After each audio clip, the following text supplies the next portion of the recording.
Right, ladies and gents, different kind of video today. We'll be working on this, I guess, this sort of format here. But you see it, Bryce Dallas Howard to direct Flight of the Navigator reboot, which we knew was happening. I've done a video on it before. But arbitrarily a female-led one? For no reason. There's no justifiable reason for it. It's just strange. Don't get it. And fundamentally, it doesn't actually matter either way because it doesn't change the story. If they keep the story the same, this fundamentally doesn't change the story in any way, shape or form. It just seems like a really arbitrary thing to change. And you know why. Everyone knows why they're doing it. But it's a bit of nonsense, really. This is on Disney+. So to be expected. This is always going to happen. Flight of the Navigator is gearing up to soar for Disney once again. Bryce Dallas Howard is attached to direct and produce a female-led reimagining of the 1986 kids sci-fi adventure movie for Walt Disney Studios. Sorry for this sort of format as well, but when I want to get a video out super quick, this is the quicker sort of format for it, and I've got a live stream in an hour, so sorry.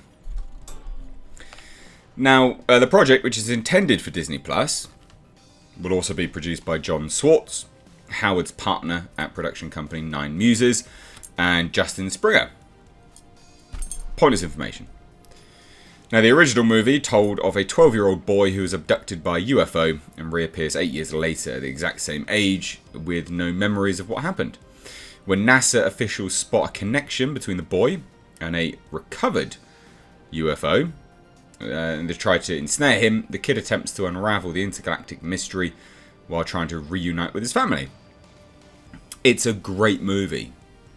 You know what I always used to do as a kid? I'd eat an orange or a tangerine, and I'd be like, oh, I'm piloting the Flight of the Navigator, because it literally, like, if you look at it, it looks like segments of an orange. That's my childlike brain for you. Now, the new iteration, the protagonist will be female, although it's unclear if the age bracket will change as well. So again, it's just this, it's arbitrary. It's completely arbitrary. There's no reason behind it. It's just dumb. Randall Kleiser, best known for directing 1978's Grease, helmed the movie, which was released by Disney, although it did not make it. It was rather financed and produced by now defunct company Producers Sales Organization, which found success in the 1980s with The Outsiders and The Neverending Story. Now, how have they got it then? They released it, but they didn't make it. I don't understand how they've got the rights to it. I'm sure because this one was defunct, maybe they got the rights to the movies that they released through some weird deal, or they bought them out. I don't know. Disney tried reimagining the title in 2009. At one point, Colin Trevorrow and Derek Connolly worked on the script, but lost the rights to Lionsgate in the 2010s. The latter tried to develop a version with Lucifer showrunner Joe Henderson, and the version didn't achieve liftoff, and the property is back at Disney. So they bought it again? Or how could they lose the rights to Lionsgate? Normally, these rights deals have like a lapse window. Basically, if you don't make it within a certain time, the rights lapse to the original owner, or they're sold. So them saying that they lost the rights to Lionsgate makes it sound like Disney only had it for a set period of time and didn't make anything, so then Lionsgate got it back because they're the rights holders. But why is the property then back at Disney? Very confusing. Very confusing. I do wish some of these articles would outline exactly why that's occurred, because it's fascinating stuff. And the rights deals to these things are always incredibly fascinating. Now, here we go. While Howard is known for her work in front of the camera, she is one of the stars of the Jurassic World franchise and starred as Gwen Stacy in Spider-Man 3. She's been slowly making moves to build a new career as a director.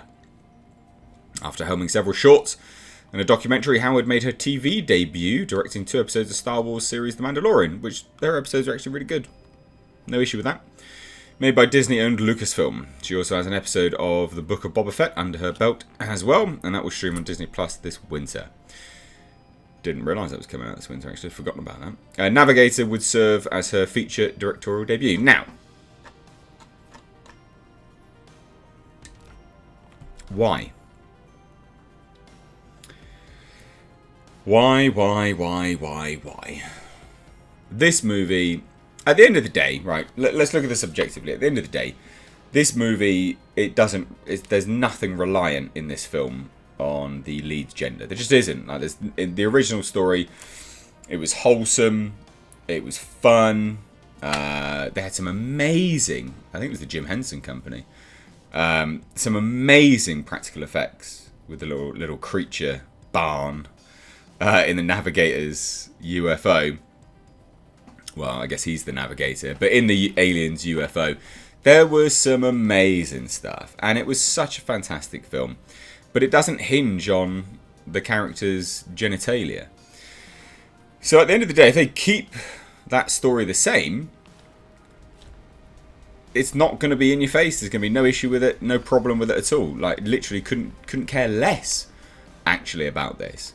I don't think it'll be that good, and I don't think it will come anywhere close to being as good as the original. But it won't be offensive if they keep the story the same. Now, the problem is they have arbitrarily changed the lead's genitalia for arbitrary reasons, as I said. So that does spark a new conversation as to whether they're going to change the storyline, which I think that they probably will do. It'll be updated for modern audiences, and fundamentally it will lose a lot of the just absolute beautiful charm that the original had. And the original did have beautiful charm. It was a fantastic film, really well put together, and it holds a special place in many people's hearts because it was with their childhood. It's a great film, but I do fear now, because of this, they will arbitrarily change the story as well. Update it for modern audiences. Have mobile phones in it. You know, have people on their mobile phone taking photos of all the aliens. Like, can you imagine that? I can. And I think that sounds terrible. I'm hoping they'll keep it in the older timeline, but they're not going to. They'll update it for modern audiences, and I think it'll fail as a result. And it's not going to fail because it's a female lead. The story isn't hinging on the genitalia of the lead. It doesn't matter. But it will fail because they're going to arbitrarily just change bits and pieces, and that's going to suck. So let me know what you think. Has this now ruined your childhood? Let me know down below in the comment section. I've got no issue with female-led stuff. I've reviewed many things positively that were female-led that other people have absolutely pooed all over. But this just makes me concerned they're going to change the story. And then I think it's going to be bad.